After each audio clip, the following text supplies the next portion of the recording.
All right, this morning I'd like to pick up where I left off last week. We began to talk about, and I'm not going to pick on anybody this week. I'm not going to call anybody out. I was told I was a bit of a bully last week. At least right now I'm not going to. By the end I might, but right now I'm not going to. We began to talk about your growth plan. Where are you going? How are you going to get there? It's a topic that it's kind of funny. I started preaching on it. Now, have you ever noticed when you start thinking about a subject and talk, it just shows up everywhere. So now everything I turn on, it's all about the growth plan. It's all about what are you going to do? How are you going to get there? And when I went back and listened this week, to the sermon, I went back and was sitting there going over it on Wednesday. I went, you know something? I talked about the growth plan. I talked about the growth plan. I talked about the growth plan. But you can't develop a growth plan if you don't know where you're going. If you don't know what the call is. So I was reading this little story, and this little thing comes up, and this guy comes home. He says, "Hey, honey, let's go on vacation." She said, "Okay, where are we going?" He says, "I don't know." "Well, how long are we going to be gone?" "I don't know." "How much is it going to cost?" "I don't know." "Is this going to be a successful vacation?" You may not go at all, and if you do, you may not go. You may come home single. Okay, but this is the way so many of us are living our lives. We are going on this trip called life, and we have no idea where we're going. It's like going on vacation and not even knowing what you're supposed to pack. If you're going to the beach, you pack a bathing suit. If you're going to the mountains, you pack a bathing suit, you get poison ivy. You need to pack according to where you're going. So many of us have no clue where we're going. So in that process, how can we say, I'm going to plan, I'm going to look, I'm going to be successful? We don't know we're successful because we don't know what we're measuring. If I walk up and say, are you successful? Based on what? If I base it against third world countries, yeah, I'm very successful. If I base it against Steve Jobs, I may not be so much so. So what is the measuring stick? What's going on? The thing we have to realize and the thing we have to look at is we have to know that God created each one of us with a purpose. Everybody has a purpose. Now, notice I did not say a ministry inside the church. Everybody thinks all of a sudden when I talk about the call of God that's on your life, I'm talking about something you're doing in the church. Do you realize that the kingdom of God needs businessmen and women? It needs doctors, it needs lawyers, it needs entrepreneurs, it needs preachers, it needs teachers, it needs prophets, it needs all of those things. Because we live in a society that requires money to operate. Just does. So we need good financial advisors. We need good investment people that can teach us how to invest our money, where to invest our money, and not rob us blind. We need these things in the church. So if you're called to that type of ministry, and I call it a ministry because everything you do, you're supposed to be doing how? To the glory of God, right? So whether you're in business, whether you're teaching, no matter what you're doing, you're supposed to be doing it to the glory of God. So many times we live frustrated in our life because we're approaching it just like the description I gave you of vacation. We're frustrated because we've gotten this education and we have no place to apply it. Or we have time and we have no place to apply it. We keep struggling, going through all this process and no place to apply it.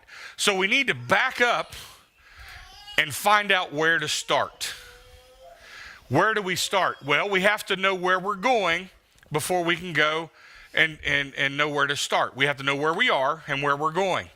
It's just like we talked about. If you have MapQuest or if you have a GPS system, the first question is, where do you want to start when you're going to get direction? Current location. Beep. That's where I'm going to start. Now, where are you going? Can your GPS give you directions if you don't put that information in? It can't, can it? All it's going to do is recalculate, because we have no clue. So, like I asked last week, what book are you reading right now?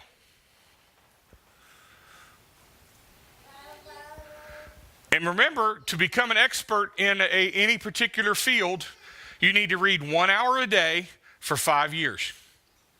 And you become an expert in that field. So, what are you reading material? Well, maybe you're reading material that is a complete waste of time because it has nothing to do with your purpose.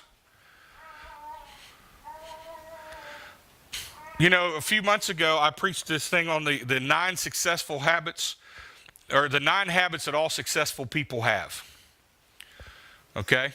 That first habit was all of them, it was a 5-year study, all of them they were millionaires and billionaires get up 3 hours prior to their workday starting for the purpose of planning, to develop a plan. Because one of the 9th thing on the list was they eliminate wasted time.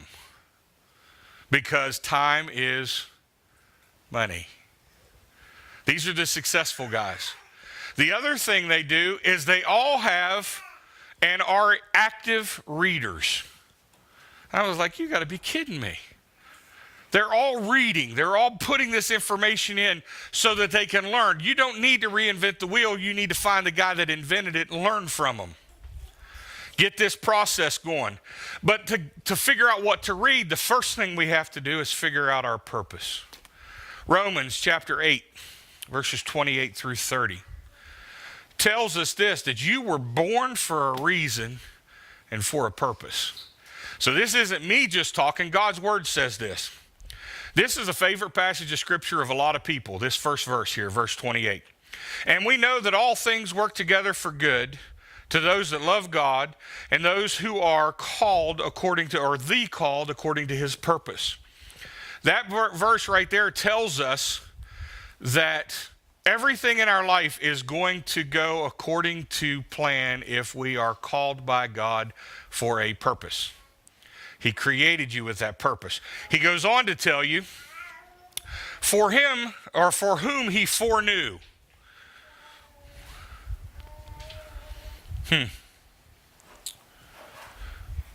He predestined to be conformed to the image of the Son, of his Son, that he might be the firstborn among the brethren. Moreover, whom he predestined, these he also called. Whom he called, these he also justified. And whom he justified, these he also glorified. This is a process that says predestined means predetermined. So God has a predetermined purpose for your life. You get to make a choice on whether or not you're going to walk in that predetermined purpose. That's the best part that God gave us. He said, you get to choose whether or not you're going to follow that, whether or not you're going to go with that purpose. This is where most of us get hung up. Most of us get hung up in this process of not knowing our purpose, so we just keep going around that same old circle over and over and over, and we've worn in a trench, and now we're in a rut. I was talking to a person this week, and he says, I feel like that everything I do is in a rut. There's no excitement to it. There's no joy to it. I'm just going through these motions that go over and over and over and over and over and over again, and I'm just digging deeper and deeper and deeper and deeper. So I asked the question, are you fulfilling the purpose that God has on your life? And Ben, the answer was, I don't know. So many times we're trying to fix the symptoms of our issue instead of our issue. Let's go back and first determine, what am I called to do? How am I going to determine this? The first thing is when I'm teaching people and talking to people about their dreams. If money were not an issue, money was not an obstacle at all. Time was not an obstacle. Your health was not an obstacle. What would you do? How would you spend your time? What would you do with your life? If you could do absolutely, positively anything, And see, the problem, Rose, is we're afraid to dream that way. We're afraid to step back and talk about that. But you know what? You can't be successful unless you're willing to jump. Unless you're willing to take that leap. Now listen, I'm not asking for anybody to jump off a cliff. I want you to jump to your future. But don't blindly jump to your future. Have a plan. Understand what you're doing. What education do I need? Where do I need to study? What people do I need to hang around with? Because see, God puts it to us this way. We have a purpose, and he uses time to direct us towards that purpose. In the scriptures, they're called seasons. One thing we know about seasons is there's 4 main seasons, right? Spring, summer, winter, and fall. The marquee of those seasons is that there is a beginning and an end. But the thing about it is each one of them has a purpose. Each one has a purpose. In the cycle of this thing we call life, each season has a purpose. Well, we see this over in Ecclesiastes chapter 3. Starting in verse 1, it says, to everything there is a season, a time for every purpose under heaven. Okay, we've heard it and we've gone through it, but just to clarify, God says to everything there's a season. To every purpose under heaven. So that, guess what? That includes you. That includes me. So I'm going to be going through these seasons. A time to be born, a time to die. A time to plant, a time to pluck up what is planted. A time to kill, a time to heal. A time to break down, a time to build up. A time to weep, a time to laugh. You kind of get where he's going here? There's a time for all of it. The problem is, John, we don't know what season we're in. So we're planting in the harvest season and harvesting in the planting season. We're putting our garden in the middle of winter when we're not supposed to be doing that. We don't know that season of our life that we're in. The reason we don't know the season of life that we're in is because we don't know our purpose. We've got to develop this thing of knowing, what is it, God, that I'm called to do? Why am I here? You know, that's that big thing that even the world asks all the time. Why am I here? Why am I here? What is the thing that lifes you? What is the thing that just absolutely, I just have to do this? I watched an interview the other night with Willie Nelson. And when they asked him, if you couldn't do music, what would you do? He said, die. There is absolutely positively nothing else that I would do. I can't express my feelings any other way.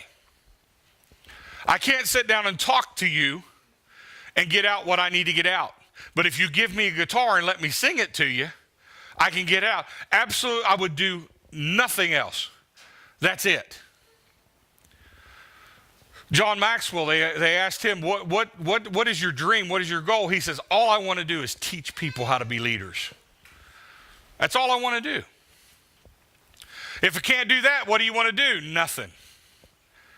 So what do? You begin to study. You begin to dig. You begin to become a master of. You ought to go in and look at Willie Nelson is known as a country singer. But if you go and look at the songs he's written, there's not a genre he doesn't touch. He has written songs that would blow your mind if you realize he's the one that wrote those. He crosses these lines. He goes over in. And the thing is, he found what he loves. Henry Ford, when he was making the automobiles, he had one goal. His goal in life was to put an affordable automobile in every driveway in America. That was his goal. Well, it was kind of funny, there weren't driveways when he first had the dream. The driveways came after the cars. But he wanted to have a car in every one of them. It was impossible for him to do building them one at a time. Couldn't do it. But he knew his purpose was to make this car. So what did he do? He came up with a system called the assembly line.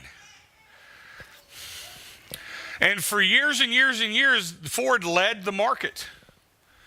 It was the best. It was the best until they lost their purpose. And when they lost their purpose, some of the other ones overtook them. Now they're trying to build themselves back up again. They're discovering their purpose. My father used to be what they call a troubleshooting manager. What a troubleshooting manager would do is if a retail store was in trouble, he did this back in the day with Hills. Some of you have been around here a long time, you know what Hills was.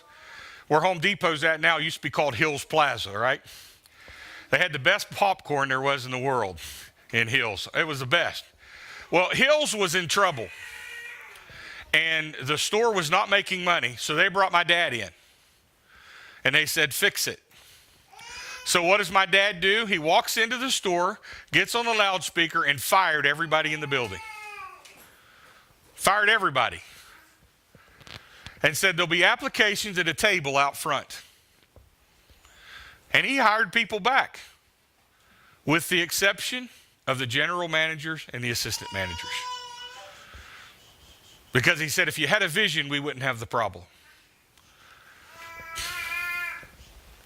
We want to place blame on areas that it doesn't beat, but the true blame is I don't have a vision. I'm not going anywhere in my life because I don't have a vision. I don't have that goal. The Word of God says it simply, people perish due to a lack of what? Vision. They don't have a vision, so they perish. That perish does not necessarily mean die. It means to become stagnant and non-moving. So they're not going to move if they don't have that vision. So once we determine the vision, then we can identify the season. And if we can identify the season, we can know what we're supposed to do. Is it time for me to start a business? Well, what season are you in? Is it time for me to get more education? What season are you in? Is it time for me to retire? Well, what season are you in? Does that make sense? This whole process of. The thing is, we stay put because we're not looking for the seasons. But the big thing to remember about seasons is it tells us that every season has a purpose. If you look back there again at Romans 8:28, and we know that all things work together for our good. That's our season, Rose. That's our season. To those that are the called according to his purpose. We can lay hold on that claim because we're moving in the season we're supposed to be moving in. Because we've identified the direction that we're supposed to be moving in. The major problem that people have today is they've not found their purpose. They're just existing. They're allowing life to happen. I did a study in my college classes that was called Leading in Crisis Times by Dr. Keith Johnson. And when I was writing my paper, I talked about the fact that crisis is only a crisis if you're not willing to change. Because crisis can be an obstacle and a hindrance, or it can be an opportunity. It all depends on how you look at it. What you do with it. If you're a person that has goals and desires, obstacles are nothing more than challenges that say, wonder how I can work that out. Wonder how I can get better. John Maxwell puts it this way, are you failing forward? He didn't say don't fail. Because not everything you put your hand to, Ben, is going to work.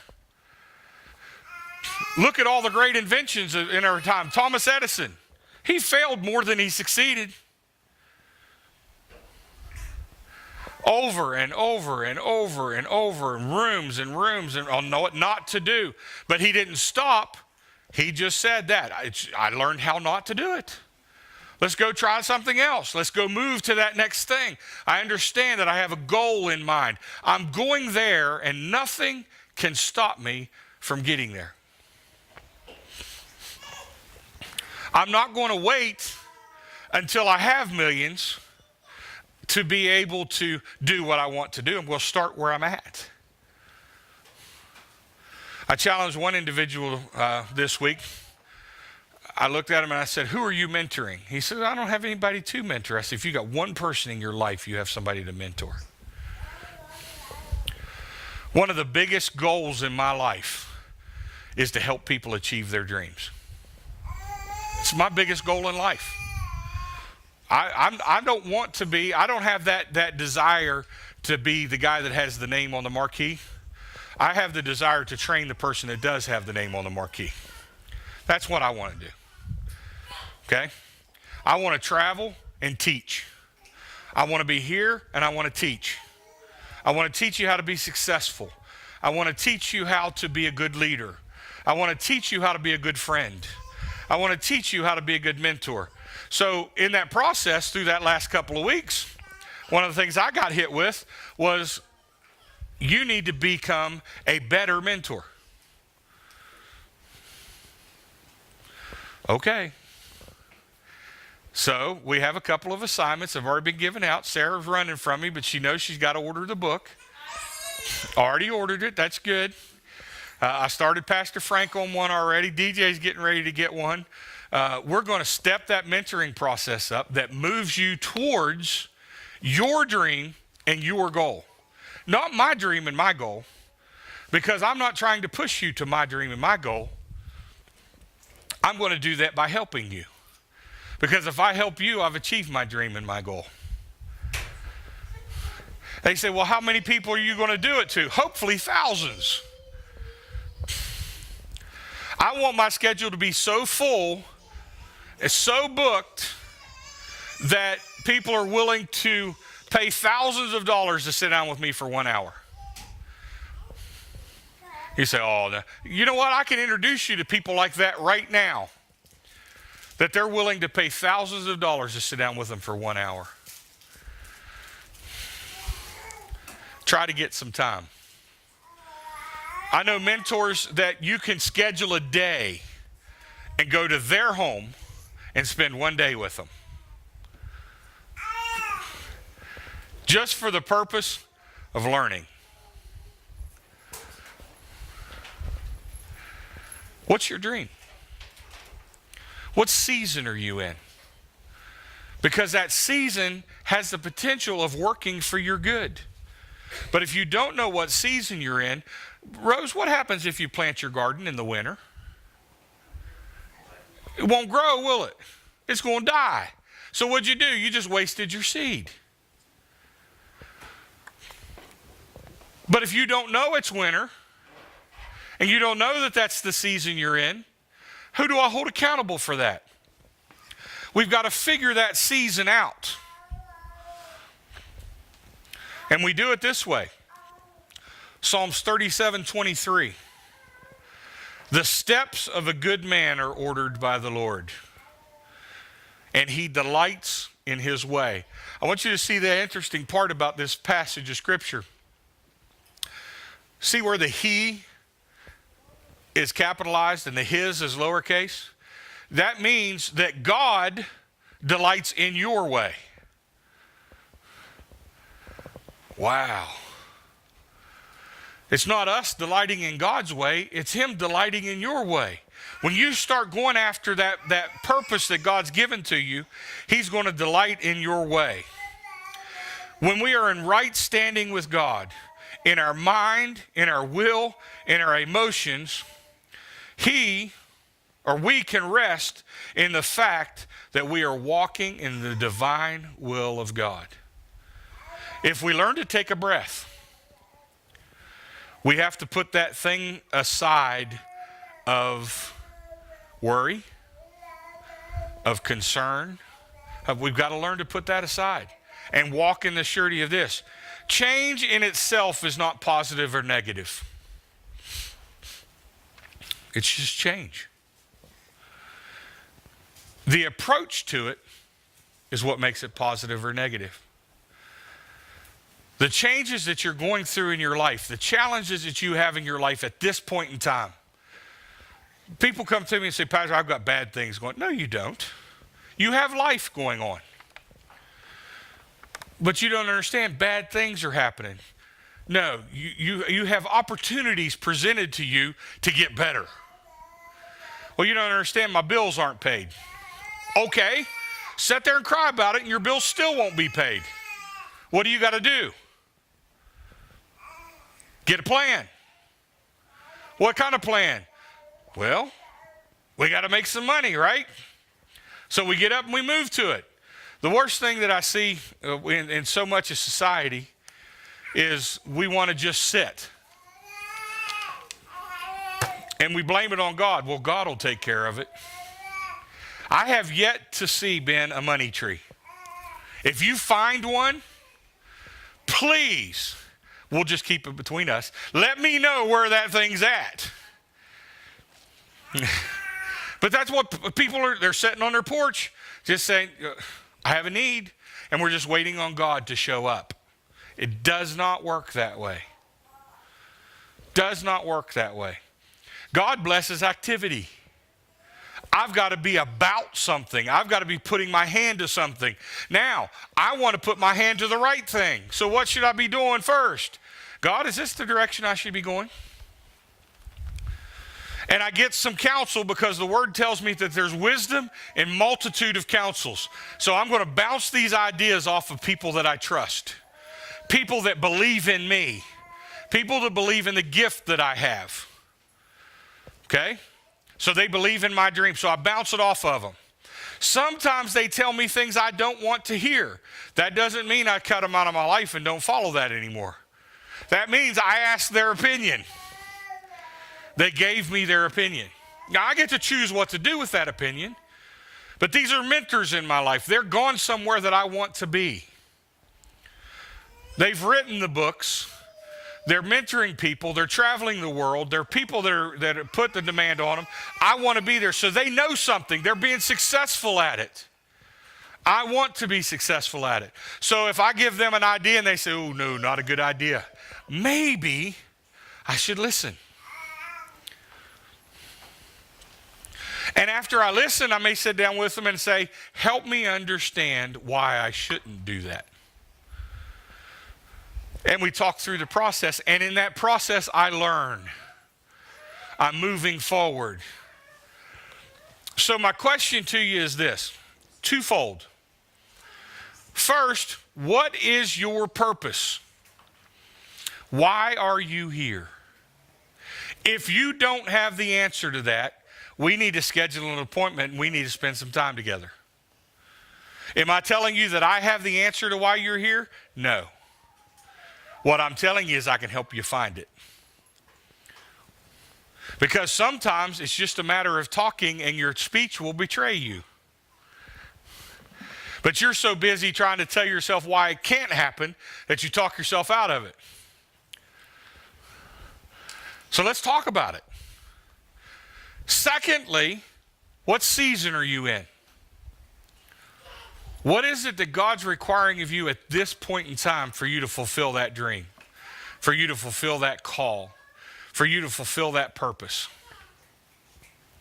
Then we can answer the question, what book should I be reading? We know we're supposed to be reading the Bible. I'm talking about in addition to this word. I have great principles in here. But there's also a wealth of knowledge in other places. If I want to be a good engineer and I want to study weight bearing and how to calculate weight bearing, I'm not going to find it in here, am I? It's not here. So I got to find it so I can study, so that I can advance, so I can develop my season, so that I can sow when it's time to sow, so that I can reap when it's time to reap, so that I can cry when it's time to cry, laugh when it's time to laugh. Isn't that what the scripture says? That for everything, there's a season. There's a time for every purpose under heaven.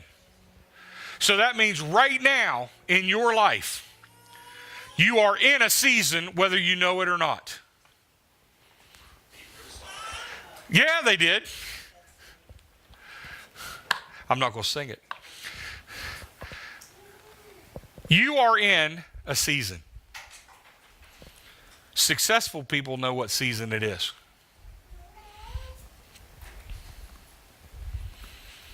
So, do you want to be successful? I say in my life, absolutely I want to be successful.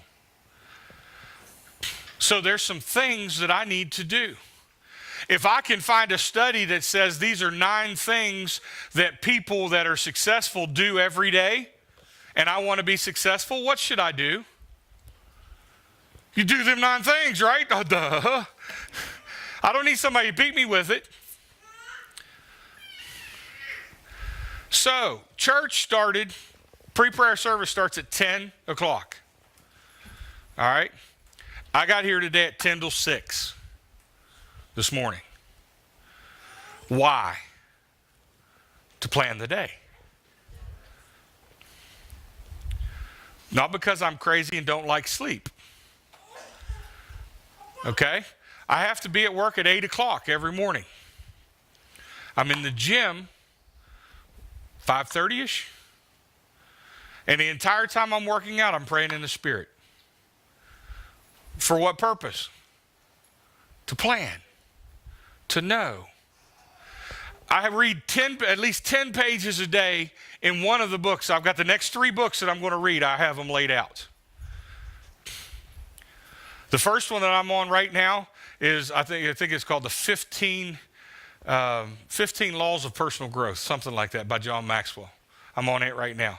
The next one I pick up is the 15 Irrefutable Laws of Teamwork. That's the next one that I'm on. Okay? The third one that I'm going into is I'm going back and I'm relooking at a book called Who's Holding Your Ladder. Those are my next 3 books that I'm working my way through. I know what I'm doing. And you know why I'm reading those books? I know that what's in me, I need to grow. So I need to have that growth plan. You're going to see pop up here at the church here before too long a thing called the Destiny Arrow. I'm laying out and mapping the next 10 years of the ministry. Where do we want to be in 10 years? When I was going through my college class, they really challenged me, John. They said, where do you want to be in 20 years? These 3-year plans, 5-year plans? No. Where do you want to be in 20 years? And you work backwards. So I'm going to put these arrows around so that you begin to think this way. And every service we close the same way, right? How do we act on this? How do we act on the things that we learned today? Hopefully you learned something. I do. I go back and watch it and I learn and I take notes and I challenge myself. Just like Sunday, when I went back and watched last Sunday's sermon, I went and said, well, that was a good word, but if you don't know what you're called to do, it didn't do you any good. Make a growth plan. Great. You can't make a plan on something you don't know. It's like saying I'm going on vacation and not know where I'm going. So I had to back up one. We have to know our purpose in life. Your goal for this week should be, by the end of this week, I will have a definitive vision for my life. Oh, Pastor, that's not very long. It shouldn't take very long. If you don't have it by the end of the week, you need to schedule an appointment with me. And we need to sit down and talk. Because I'm going to challenge every part of your being. I'm going to go after it. And we're going to figure it out so that together we can make your dream happen.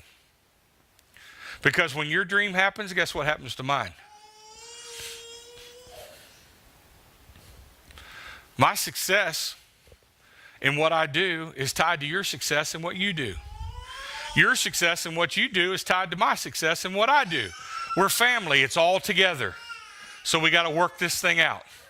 So take this into consideration today. How are you going to act on this?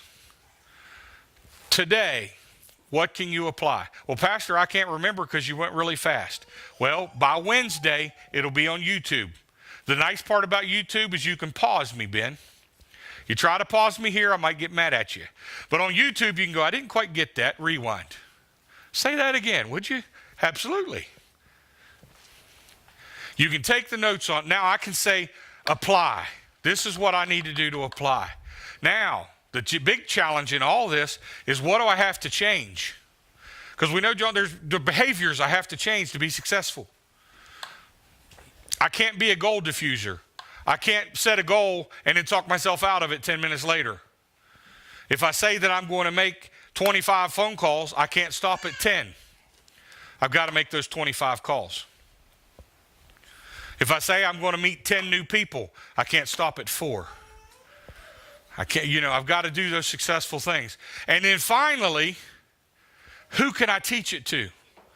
Who in my life can I add this to? Who can I add value to? Maybe there's somebody in your company that's coming up underneath of you that's in management training that you can train, that you can teach. Maybe it's your kids,